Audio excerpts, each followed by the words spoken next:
नावाचा एक याचक होता, किंवा आजच्या भाषेत सांगायचं एक पाळक होता, आणि त्याला 2 लेकरं होती. एकाचं नाव हपणी आणि दुसऱ्याचं नाव फिनास होतं. तर हे जे 2 लेकरं आहेत ना, फार मोठ्या चुका ते करत होते.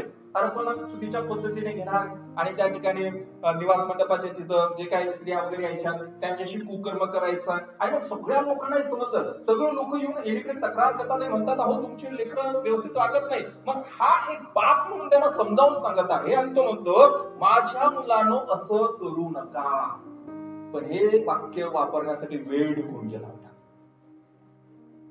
ज्या वेळेला लेकरांना हे सांगण्याची वेळ आहे ना, मुलांनो असं करू नका, ज्यावेळेस लेकरं लहान आहे त्याच वेळेला ते सांगितलं पाहिजे. आता याची लेकरं मोठी झालीत, आणि मोठी झाली त्यावेळेस ती ऐकायला तयार नव्हती. आणि बायबल सांगते की ते ऐकायला का तयार नव्हती, कारण की इथं म्हटलेलं आहे, तिसरा अध्याय जर तुम्ही वाचला, पहिले शमूएल 3 अध्याय, तर इथं म्हटलंय कारण त्याचे पुत्र स्वतः शापग्रस्त करीत असतात त्याने त्यास आवरले नाही.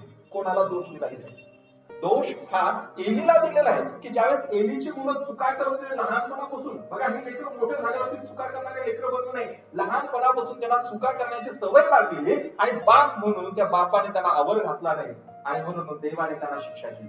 म्हणजे आज आई वडिलांचं कर्तव्य आहे की लेकरं लहान असतानाच त्यांना आवर घाला.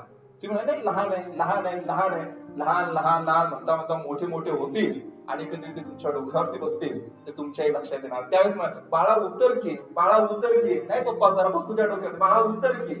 नाही, जर तुम्ही आता त्यांच्याकडे दुर्लक्ष केलं तर येणाऱ्या दिवसात ते बापाला बाप म्हणणार नाही, आणि ते तुमचं ऐकणार नाही. सदोम आणि गमोरा मधली स्टोरी आपल्याला माहित आहे. लोटाच्या मुलीबद्दल माहित आहे की त्या लोटाने मुलींना चांगलं शिक्षण दिलं नाही, मोठ्यापणी त्या मुलीने कुकर्म बापाशी केले. ते एलीची मुलं देखील आपल्यासाठी एक मोठं उदाहरण आहे की एलीने त्याच्या मुलांना समजावून सांगण्याचा प्रयत्न केला, पण ती वेळ निघून गेली होती. वेळ निघून जाऊ देऊ नका. वेळ एकदा निघून गेली तर लेकरं देखील आपल्या हातातून निघून जातात.